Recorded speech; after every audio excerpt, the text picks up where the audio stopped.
Well, howdy.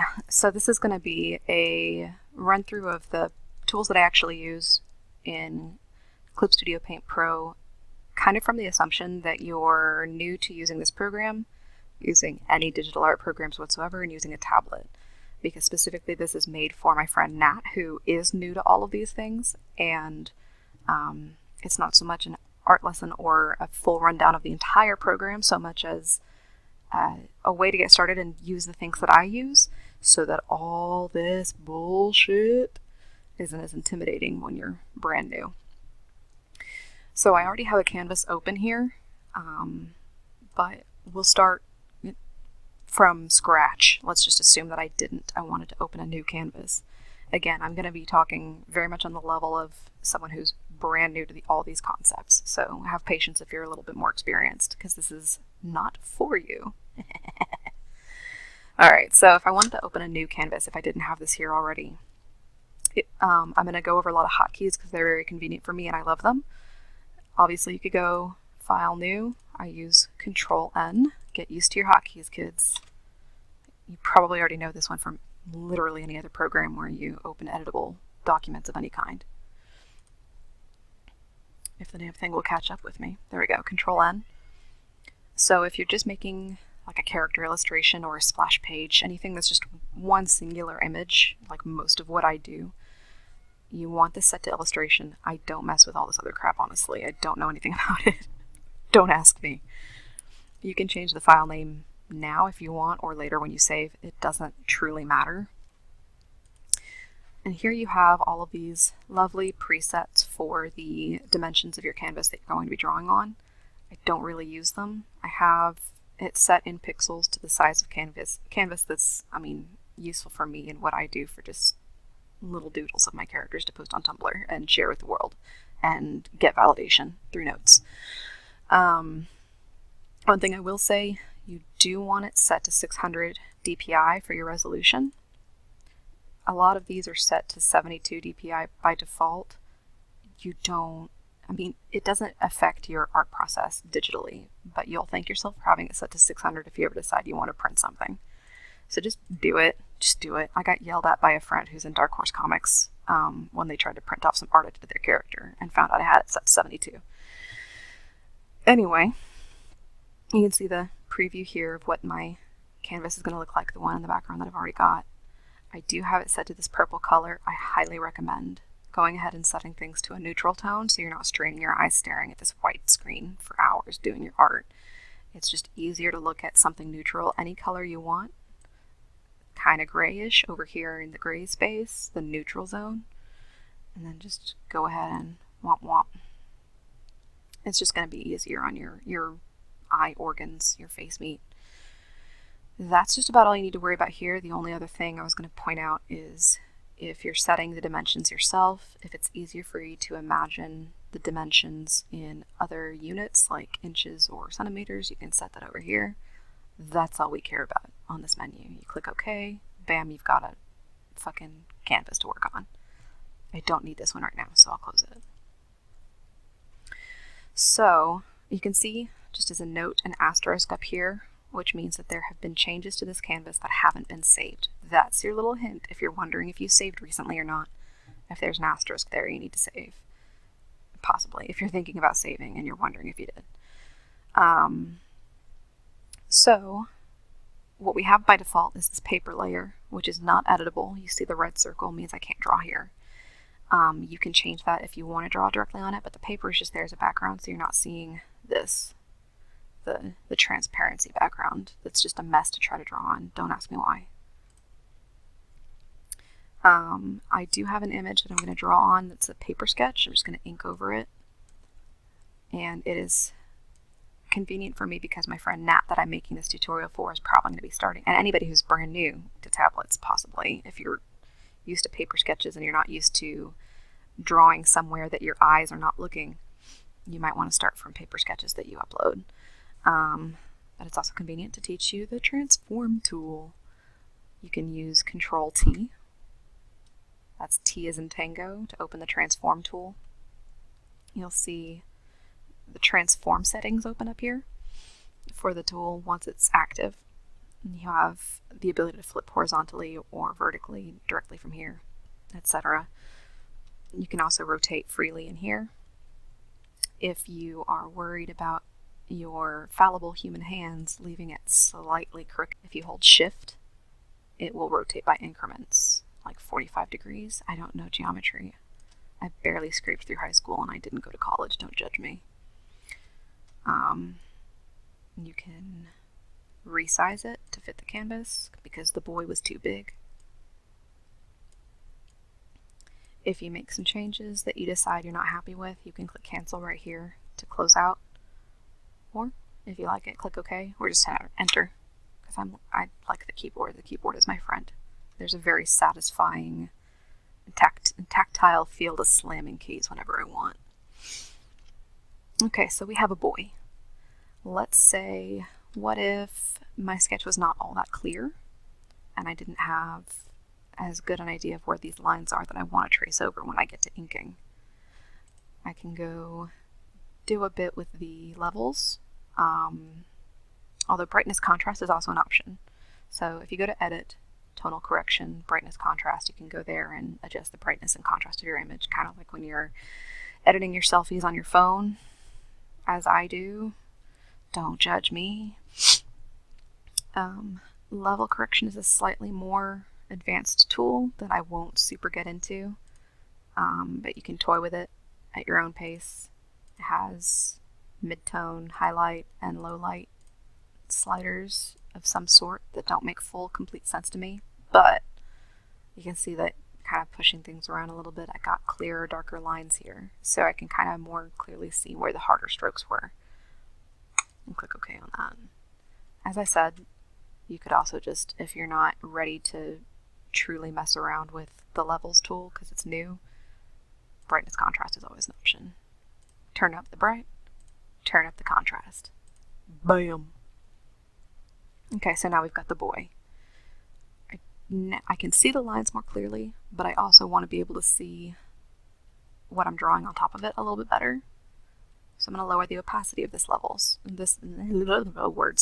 this layer that he's on, so that I can see what's drawn on top of him a little bit better. Up here's the opacity slider, which goes for individual layers.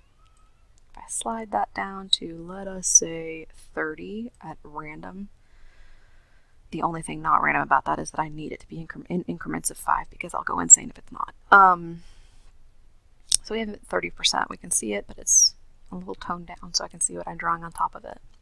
I'm going to draw on a new layer, which I get by doing Control-Shift-N, as in November, as in one up from the Control-N that I used to make the new canvas. Control-Shift-N adds a new transparent layer. So now I've got my layer. I've got my ability to zoom in and out, which you can do by just coming out here with the scroll wheel of your mouse, or you have this slider here, which will tell you what percent you're at, 50% currently, up to 138, whatever. You have your buttons for zooming by set increments, and your black box here that will snap you to 100%, so it's full size. If you, just for the record, want to know what these are, I'm sure you can tell from looking. This is for rotating your canvas. If you're drawing something that's at a weird angle and your stupid human eyes can't make sense of trying to parse whatever the image is at the angle it's at, you can rotate it. Again, you have buttons for increments, and this button that snaps it to the default orientation. And there we go. We have those tools down. I'm going to ink a little bit.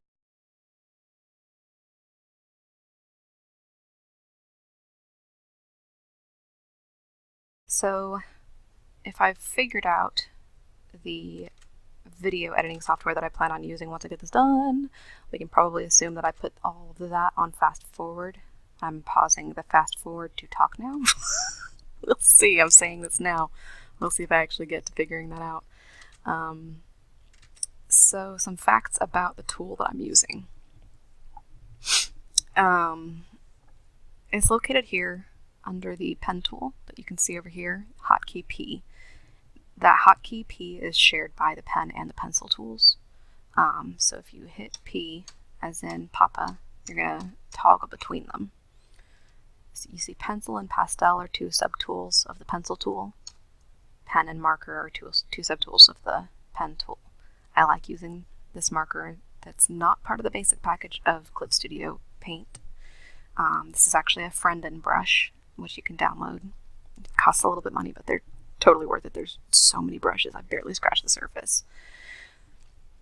So in using this tool, I'm actually really lazy and don't change the size of my brush as often as I should. But we'll go over that real quick. Once you have a tool selected up here in the subtool panel, you'll see all of the options for editing that tool down here. So you have your brush size, which kind of makes sense. You can set that to be pressure sensitive. With this little button, the arrow means that it's set to pen pressure. So the harder I press down, the larger the brush will get. It's not as clear with this brush because it's at an angle, so it's pretty uniform in size. You can see it more with something like, well, not maybe not that guy. That guy's weird and isn't set to pen pressure, is it? I don't even know. Some of these default brushes, I never use them, so I don't understand them. They're a mystery to me. Let's try this guy, G Pen. G Pen is a classic. So G Pen is set to pen pressure, and you can see it get thicker or thinner depending on how hard I'm pressing down. Back to Art Marker Dense. I have blending mode set to normal. If it's set to something else, you may not be able to see what you're drawing. I've never been able to figure pen blending modes out. When you're inking, you probably want it on normal most of the time. That's just going to be a straight up, going to show the color that you have selected, not do any weird crap like screen. That's not even showing. I don't even know what that is. It's a mystery. Who cares? Typically you want it on normal. Hardness is not available for this brush. It doesn't have a hardness setting. You would see it on other brushes like probably this guy. Yeah, this guy. This guy has it. You can see that there's an option for changing the hardness, which is going to change how soft or hard the brush shows up. As the name seems to imply, it is pretty much what it says on the tin. The further you go up, the harder the brush is. Brush density is kind of similar to opacity in a sense. So opacity is something you'll see with a lot of brushes. It's the same as that slider over there for the layer. It's how clear, transparent, or dark that brush is going to come out. If it's not all the way up and you draw over the same spot with separate brush strokes a lot, you will see it darken as you go.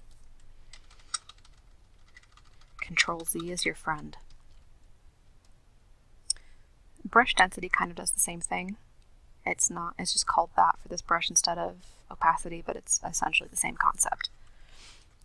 Texture density is something that you won't see for all brushes. Like, I don't think it shows up for any of these buddies. Art Marker Dense has it because it has a built-in texture to it. Shit, what did I have it on? I don't even know now, 13. So that you can kind of see what I'm talking about there. That's the texture density that I've got it set to.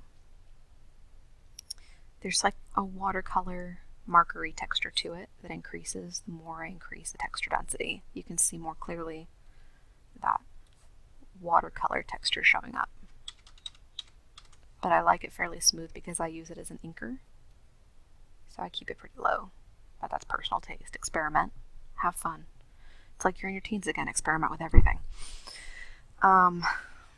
Border of watercolor is also an option for this tool that may not show up for all tools. Because this tool has a watercolor feel to it, you can kind of see it has a watercolor border to mimic the way that watercolor dries and interacts with the edges of itself on paper, kind of.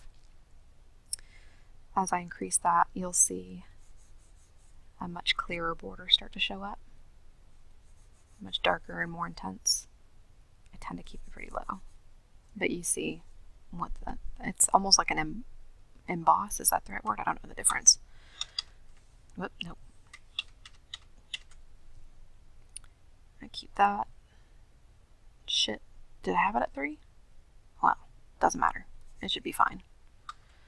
Stabilization, you want anywhere from 15 to 20. Much higher than 20 and you'll start getting lag. You'll start noticing that the pen kind of drags behind your cursor. So around 15 to 20, depending on your rig, is going to be a little bit smoother of an experience. Pen stabilization pretty much just gets rid of the jackiness that can happen from your shaky hands, your shaky, stupid human hands. If I have it at 0 and I just draw a line, you can see the points where it becomes jaggy. But as you increase the stabilization all the way up to 20, like I said, it's sort of an autocorrect for your stupid human hands. It's going to still be a little bit weird because I'm stupid, but it's much smoother. So those are basically the settings for your brush. Anytime you change your brush up here, you'll see the settings available change depending on that brush. Now, one thing I did forget to go over earlier is these windows that I have open up. There are so many windows that you can have open. There are just so many windows, guys. You don't need all of them. I honestly use this guy, and these guys. And even that, mostly just this guy. You can kind of see how I have it set up here. The things that I have open: command bar, tool window, subtool. So this is the tool window, and this is the subtool window. Nope, wait, I'm lying. This is the tool window. This is the subtool window. I don't even need that very much. So this is the subtool window. So this is your tools, and this is where you have access to all of the subtools that you may use. As pen is the tool, and you have pen and marker as your subtools, and then all of these sub-markers that are available to you. Tool properties is all this down here, where you choose your options for the tool that you have active. Color wheel, it's this guy right here. You may wonder, why don't I have any of these checked? They're all available all the time in the color window. You have color wheel that I have. If I go here, I've got the standard color set, intermediate, I don't even know. I don't mess with all of these. This one's useful though. Color history is all of the many curious colors that I have recently used in order. The one that I've gotten out, the ones that I messed with recently. Mostly have it on color wheel most of the time. You got your layer window, layer property, which I mostly only use if I'm messing with the background color that I've got. I just keep it up just in case. You did see it just did a emergency backup on its own, so depending on your program, it will periodically do that. If necessary, it can go over how to access. If you close that saving and you lose your progress, you can access the most recent autosave that the program did for you. It's a bit of a mess to get to it, but you can. It does that. It's pretty great. It saved my life, really. Anyway, so layer property, history. It's just kind of, if you, instead of hitting Control Z 1,000 times when you realize you fucked up like 16 brush strokes ago, you can scroll through your history. Obviously this is all me drawing with the art marker, but I can scroll through to something that I did that I want to go back to. I can go all the way back to there, back to before I started messing with any of the art marker, or if I realize, you know what, I actually want to leave all that as it was. Womp womp. We're good. But those are basically the overall windows that I use, and I hotkey between all of these, so I don't even use this window. But that's the basics of all that. I mean, once you get used to understanding what each one contains, you have your tools, your options for the tools, your colors, your layers. You feel like there's more than there is, but it's all pretty straightforward. There's not a whole lot that you need. It's pretty streamlined. So, back to quite literally the drawing board.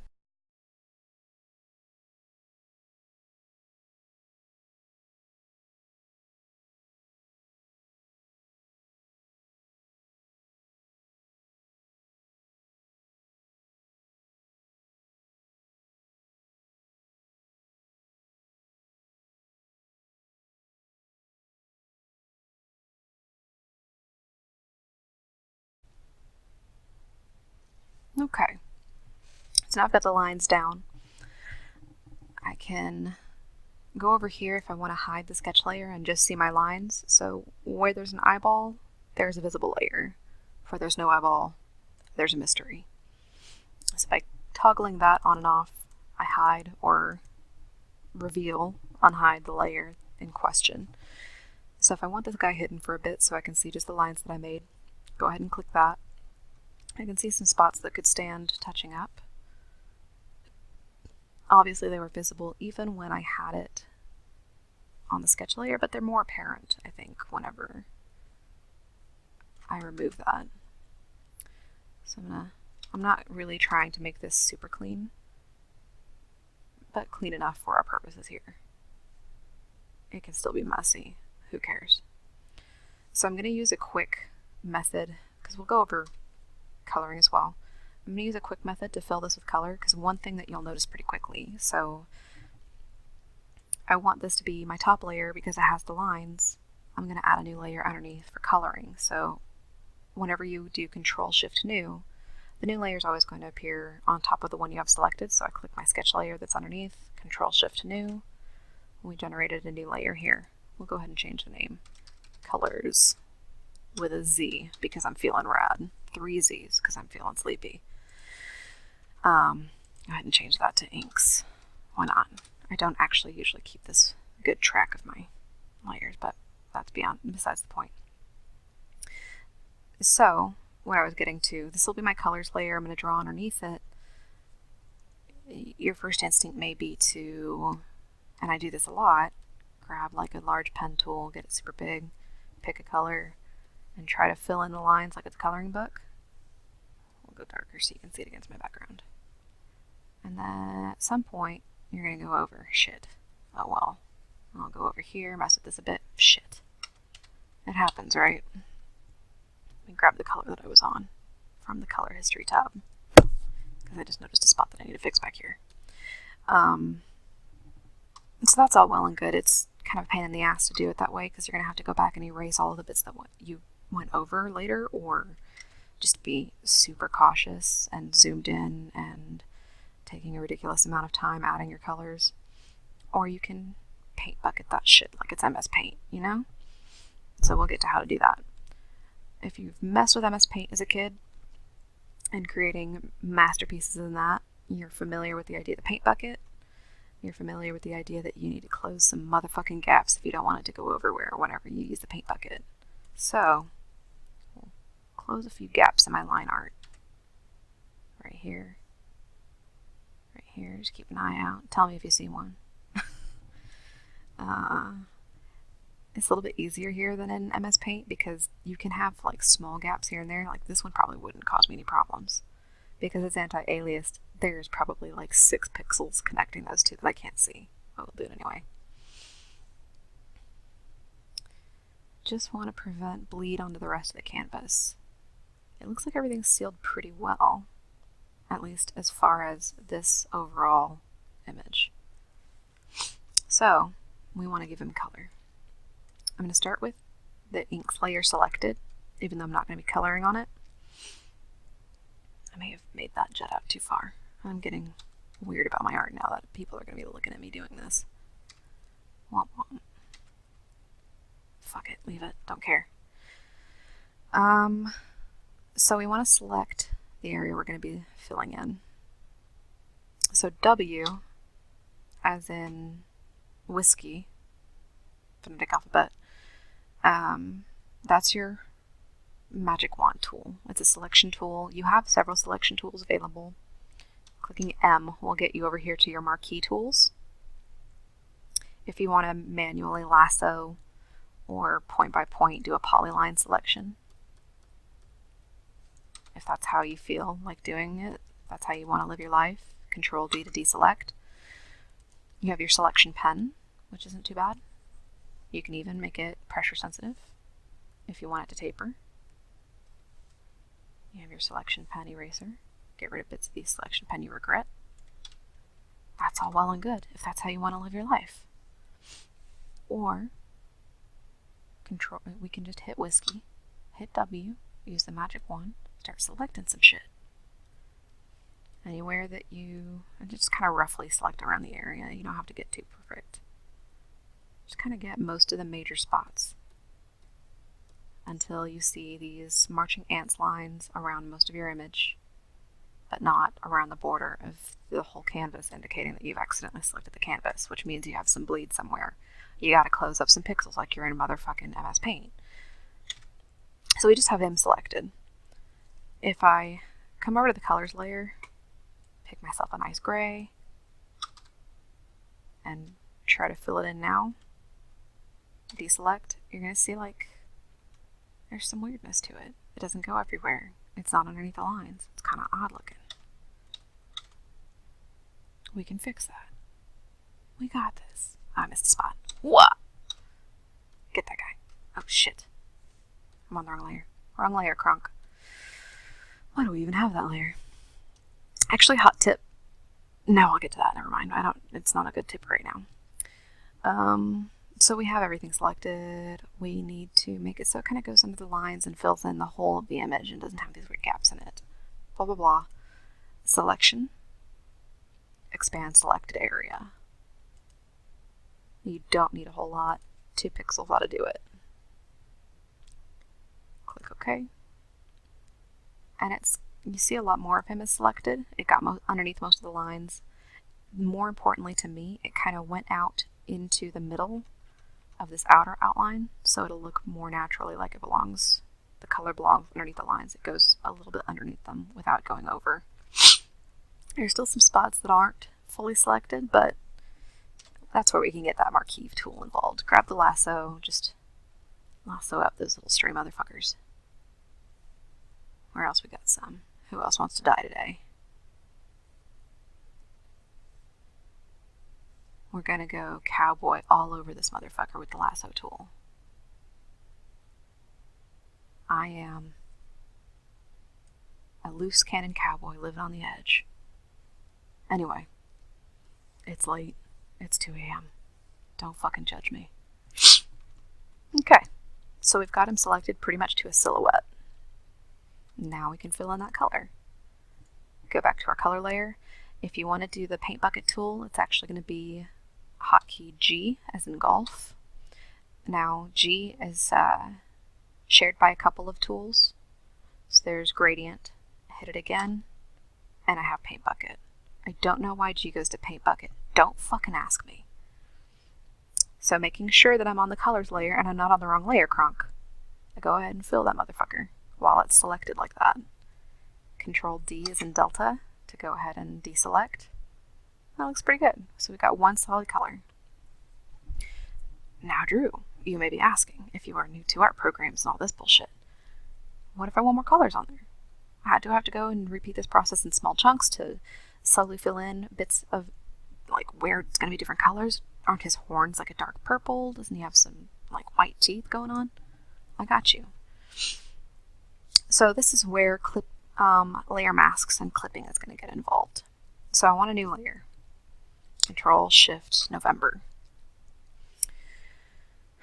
And I want to only color over the area that I've created here. If I want like a dark color for his horns, I want it to go only where his horns are supposed to be, right?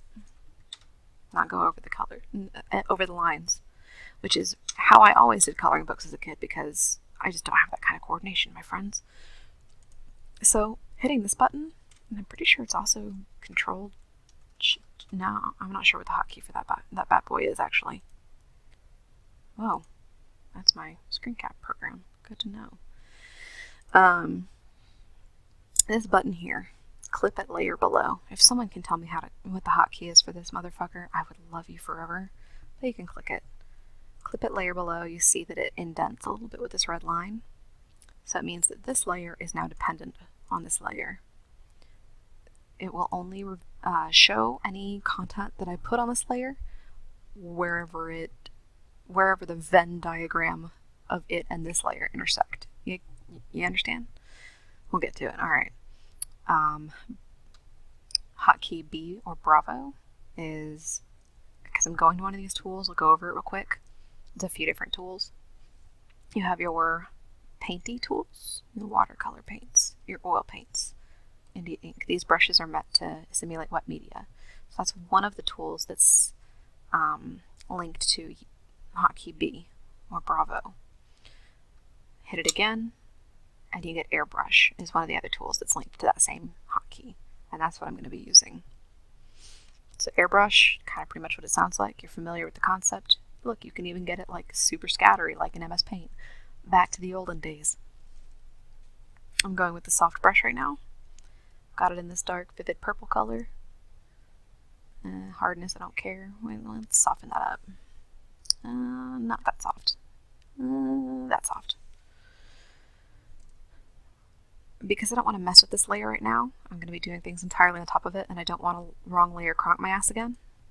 I'm going to go ahead and lock it so that, much like the paper layer, I can't edit this right now. I get the little red circle, I know I'm on a layer I'm not messing with right now. We'll do the same with the inks layer, just for a bit. Lock it. So now we're going to bonus colors layer. That's what we'll call it for now, who gives a shit. So I'm going to use the airbrush to put on this color that I picked for his horns, and it's only going to show up over top of that color that I placed on the layer it's clipped to underneath. Since this layer is now a mask, it's dependent on the layer underneath it. Saves a lot of time.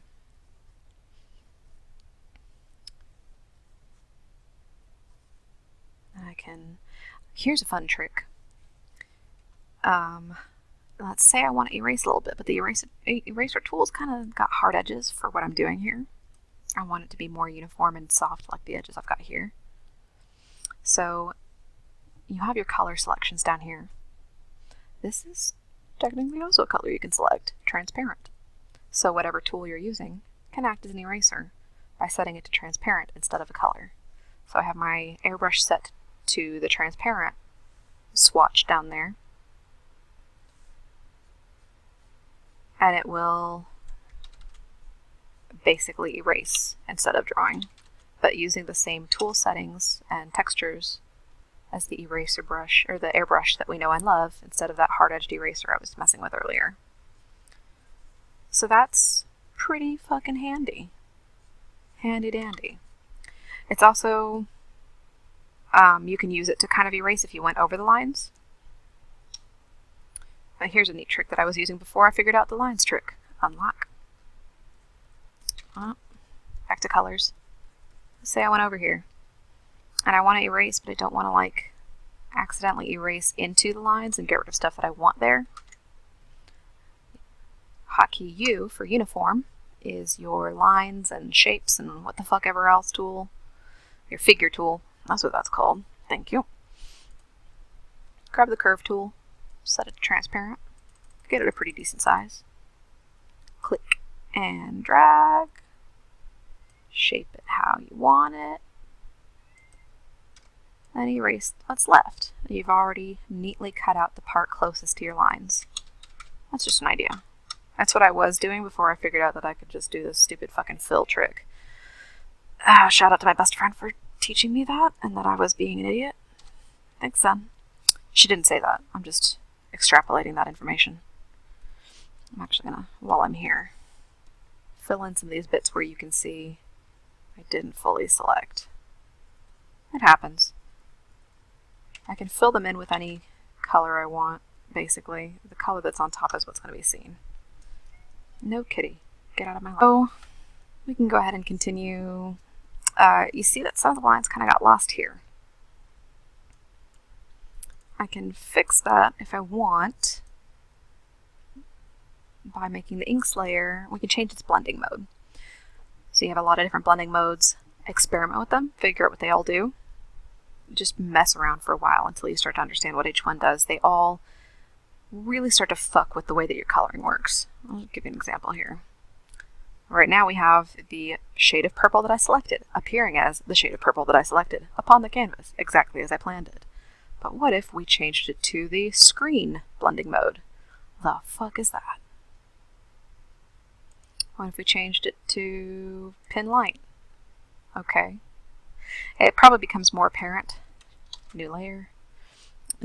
note, if you have a layer pin, or if you have a layer clipped to a given layer or masked to it, and you add a new layer between them, it's going to automatically mask. If you unmask it, it's going to be the new layer that that masked layer responds to. Anyway, that being said, the effect of pin light and other things like it may be more apparent if you have multiple colors underneath. So I'll give an example of that. Change pin light to, say, vivid light, screen.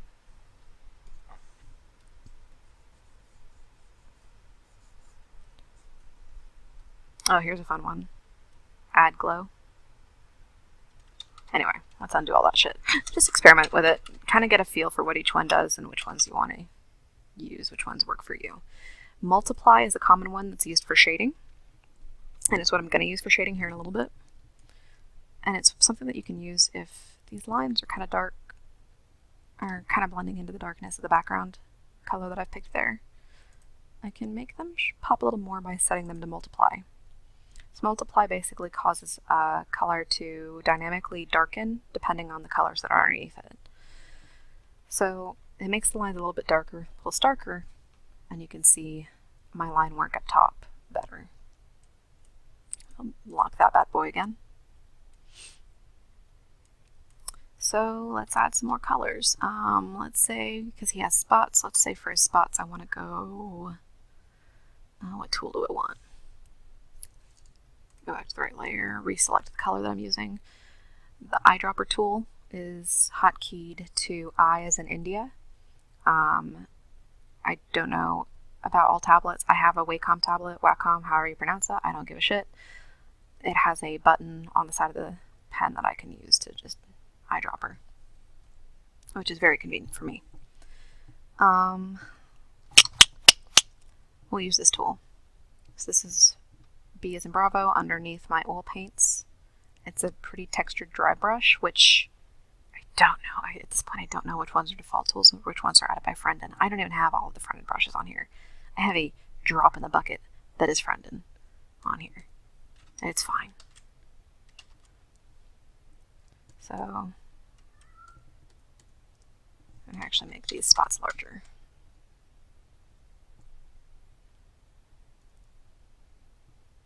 Fuck, I'm not messing with this right now. Okay, sorry. I'm sorry I even brought that up.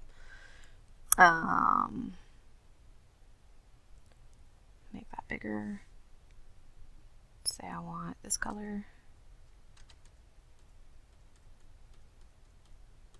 I'll just go ahead and splotch some spots on him. Instead of holding it down for a brush stroke, I'm just splattering it on there. That way I'm kind of getting the texture down that one expects to see on tray without spending too much time on it right now. Because I'm a lazy motherfucker. I should probably put a rating on this video for how much I swear.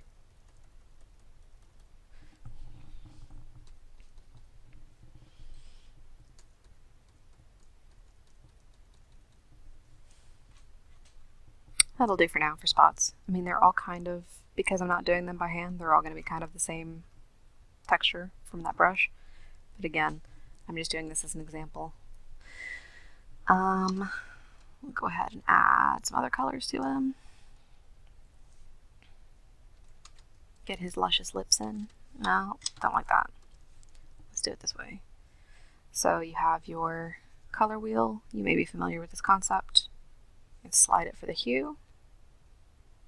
We'll go around there. And then your saturation versus desaturation, your shade levels. How much shade you want to throw. No. So I want something that's purple and just a smidge darker and more saturated than the rest of his skin. There we go. That's about right.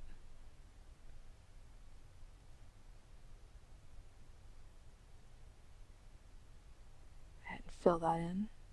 His lips aren't that luscious. He's supposed to have real thin lips.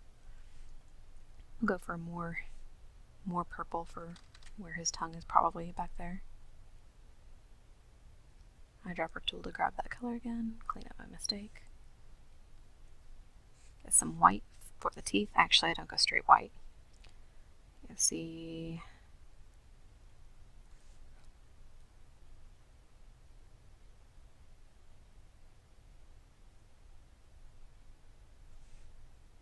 Ta-da!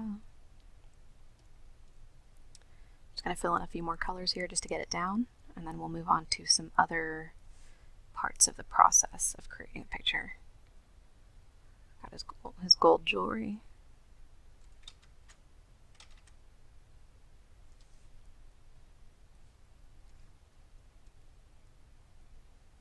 I'm going to go ahead and switch to the G pen because it's easier for filling things in for me.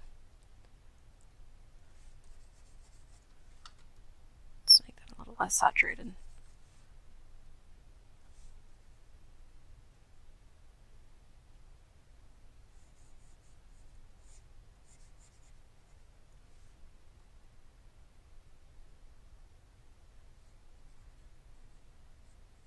Oops.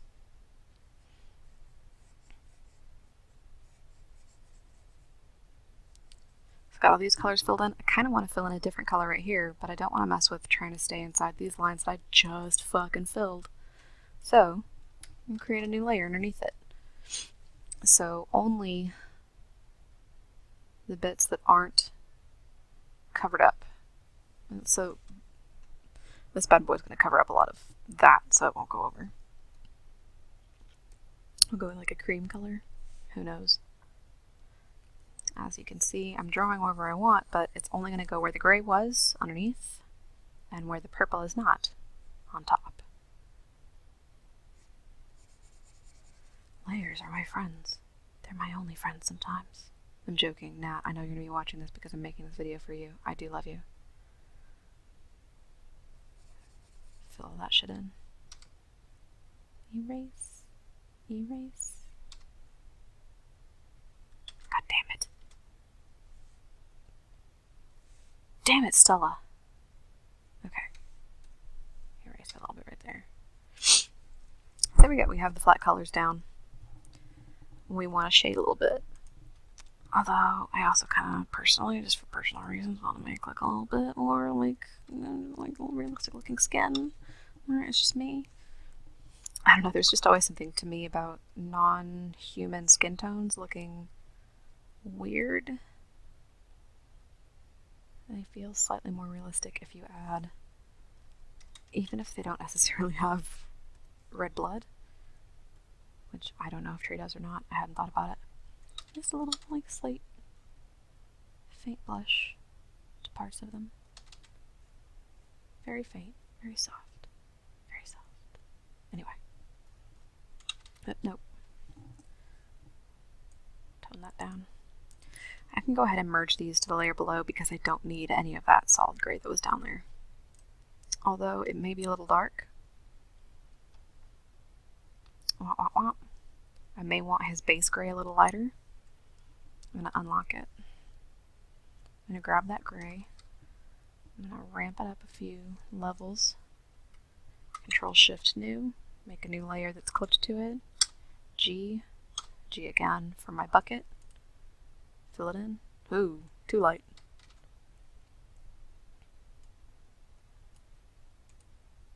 That's about right. That looks good. So I don't need these to be on separate layers. I know that I want all this here. Although some of this I can probably soften up a little bit. Now I'm getting really nitpicky about this image that it's supposed to just be silly. Soften up the spots a bit. Anyway, because I know that I don't need them on separate layers, I can go ahead and just start merging them. So Control E is an echo, merges each layer to the one directly below it. So if I do that, I get all of this on one layer. And that's where I need it to be right now. Be sure that you want everything on one layer before you start merging. You might save as many layers separate as you want for as long as you want. It doesn't matter. I'm going to make a new one. We're going to do some shading. We're going to mask it to the layer below. with that button that I don't know how to hotkey. We're going to go back to the G pen. And multiply is a pretty common setting for your shading layers that a lot of people use for like this style of art. So I'm going to go set this new layer that I've made. We'll name it. My cat really wants attention and I'm really busy, buddy. I'm sorry. It's for science and for Nat. Shading. That's what we're naming it. Back on topic. Set it to multiply. So because multiply darkens everything, you want usually a pretty light color. That's just kind of a general factoid. I know I said this wasn't going to be a how-to art seminar, but because you can see if I grab this color, it's super, super dark when I lay it on there, which you can do. I could go fill this in and then do like darker colors so that he looks like he is in shade but also shaded. However you want to do it, experiment, live your life.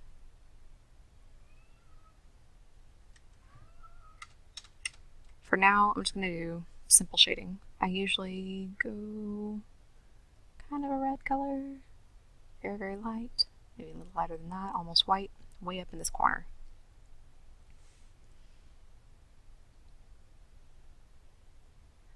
So the thing about the multiply is that it interacts with all of the colors underneath it. So it's going to change the outcome of this light red color I'm applying depending on what colors are underneath.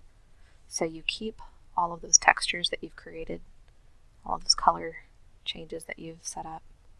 Everything kind of stays very visible, all the work you did for the flats, while adding depth and shadow to it for you. So multiply is pretty handy. Go ahead and fill it in. As for like where you should put these strokes, how to shade, it's a whole other lesson for a different day.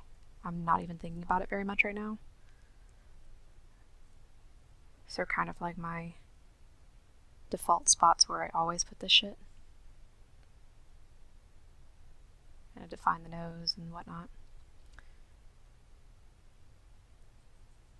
This is my lazy, no particular direction lighting type of shading that I do.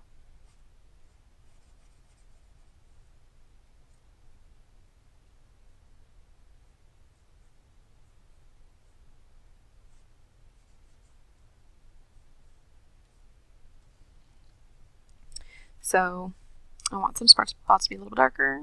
Make a smaller brush, slightly darker color, actually a little less slight. You can just, on the same layer if you want, or you can add new layers.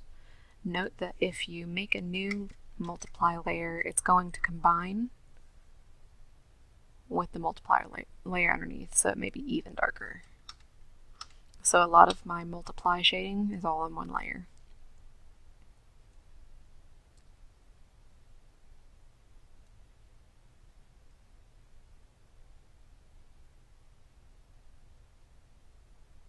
A little bit underneath the lip, in that spot in the ear hole, the cheekbone, directly underneath the jaw. You know, the usual suspects.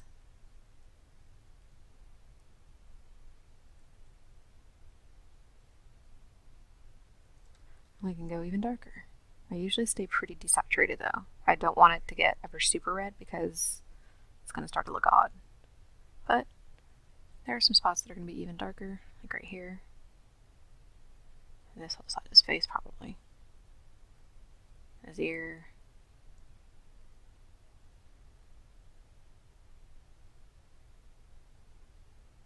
Right along there. So you can see I just have this very handy dandy tool for creating pretty easy sense of shade.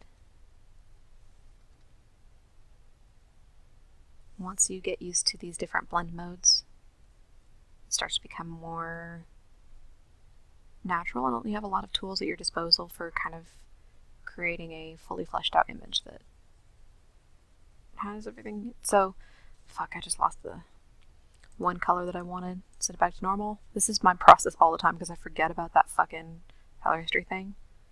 Redropper that, set it back to multiply.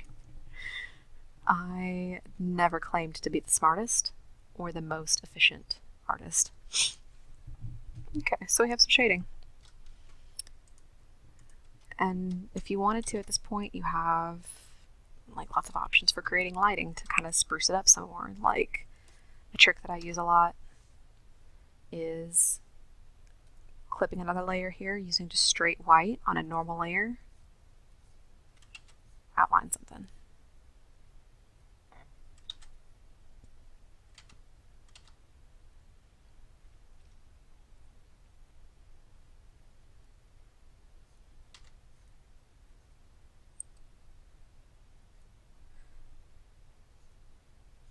So let's say you're feeling kind of painterly.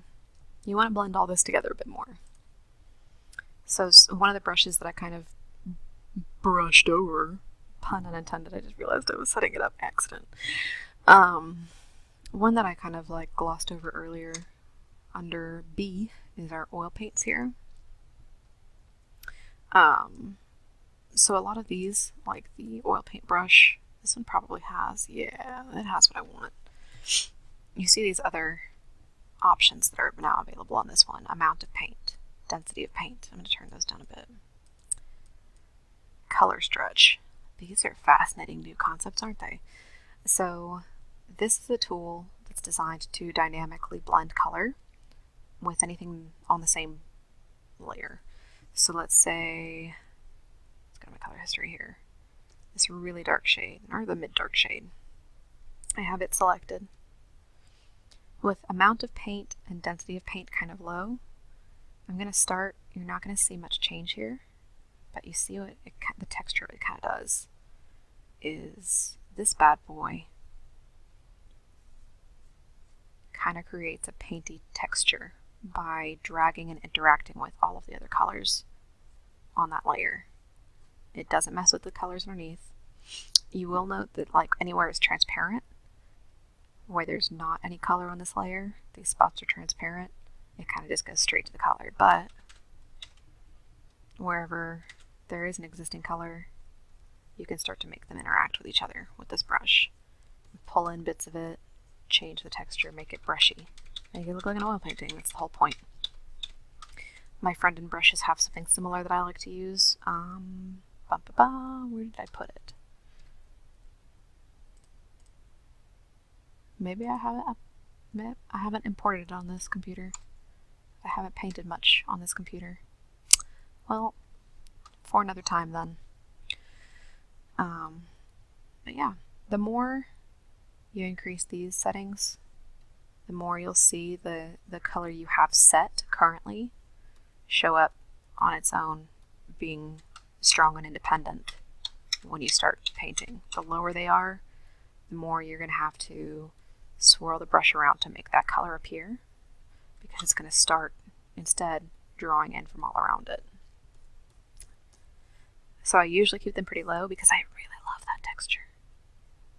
You can even do, whoa, maybe transparent doesn't work super well, but go back to this color. Okay, that's not a good example. I forgot what I just fucking said about transparency. I could go a little lighter though.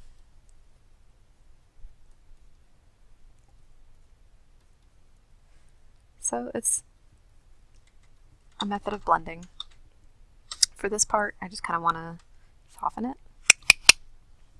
Go ahead and do a airbrush eraser. You can see me forgetting like how my own tools work as I go here. It's pretty great. Like, oh, let me show you how to, oh wait, that doesn't work. Never claim to be perfect. You can, at this point, if you want, play with like all kinds of blending modes. Fuck it.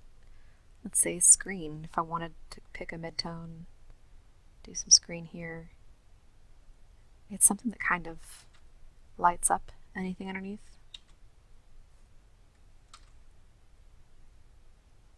Just mess around with them. You start to learn, this is something that I feel I couldn't explain how each one works if I wanted to. They're like magic to me. And it's something you mostly learn through trial and error.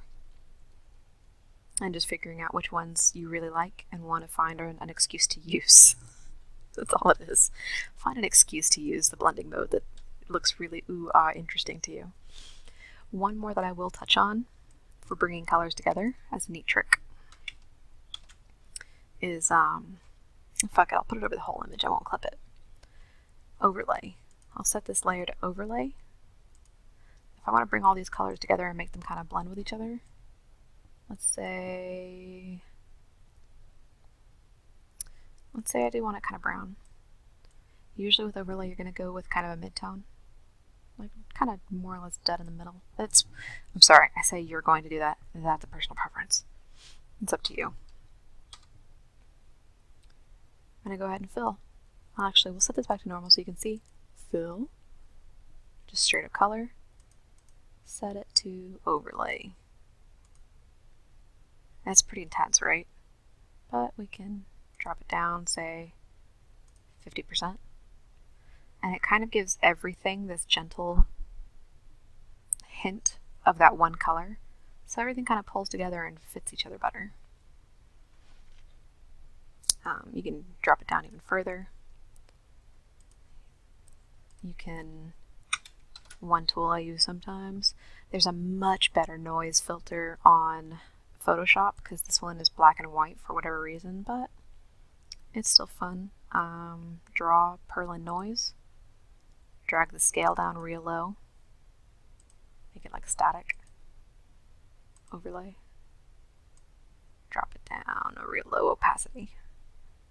Kind of adds a good texture. So that kind of wraps up. I mean, those are all the tools you really need. Is experiment with your brushes over here. You have your pen, your pencil, your paintbrush. There's some that I didn't touch on, like blending, which is pretty straightforward. Clone stamp is not something that you're going to need a whole lot unless you're editing a photo. There is a whole suite of these bad boys if you want to just sparkle it up a little bit. But maybe if you want him to look like a bishi.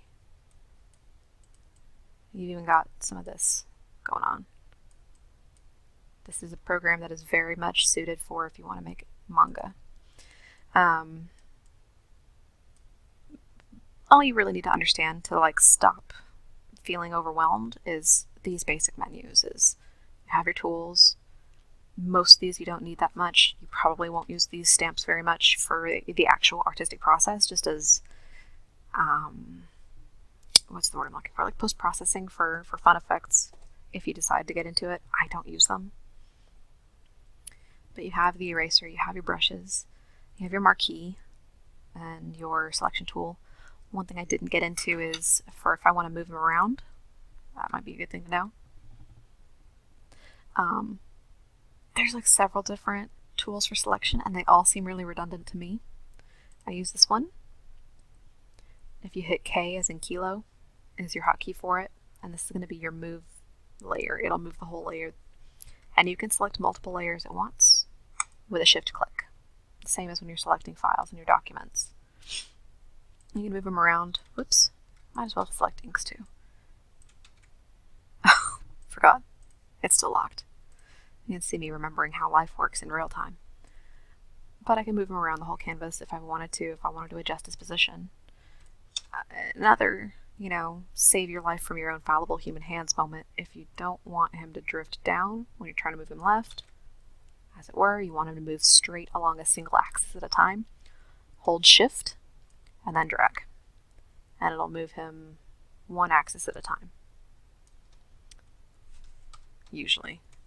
Unless you have really shaky hands and it doesn't even know which direction you're trying to go. Also, note, as long as this tool is selected and you have that black arrow, you can use the arrow keys to move one pixel at a time if you really need to line something up very specifically. Holding shift and hitting the arrow keys will jump in about 10 pixels at a time. And that's pretty much it. Everything else is just experimenting, figuring out what you want to do. You have your gradient tool if you want to put, if you wanted instead of the overlay being all solid brown like that and want part of it to be blue, you can, well, if it'll recognize it, do yourself a little gradient. Foreground to transparent. You have all these different options that are pretty straightforward once you read them. I'm going to do foreground to transparent, so it's only going to have one foreground color that bleeds to nothing. You can set it to a circle, which I apparently had it set on, or a straight gradient. So you've got that. You've got all of these shape tools that I only briefly touched on, but they're there for your convenience. And it's very familiar if you've done anything with MS Paint, your text tool, etc. And that should be just about all that you need. I can do future videos kind of going into the nitty-gritty of a few things, or some special effects tricks that I use that may be very handy, but that basically is the tools that I use day to day, is just these drawing tools, the layers and controlling them. I'm not super good at organizing layers, and that may be something that is up to you. However you decide to do that, keeping them straight can get a little difficult when you're like me and you wind up with a shit ton. This is chump change for me. There is, of course, the option to drop them if I want just the layers relating to this character to be separated off from all this shit. There is a folder option. I can create a new folder. Shift click to select all the layers I want in it. Drag and drop, baby. Click that to fold it up neatly. Even make the whole folder invisible at once.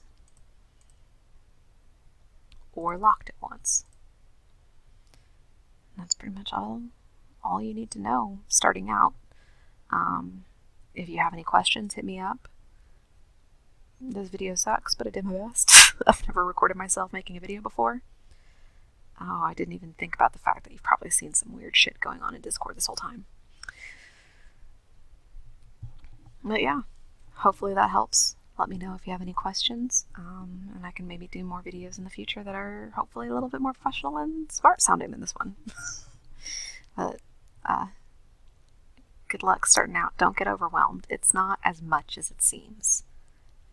You just get used to knowing you only need a few of these things, and they have all of your little sub-tools for deciding how you want the tools you use to work. Anyway, peace out.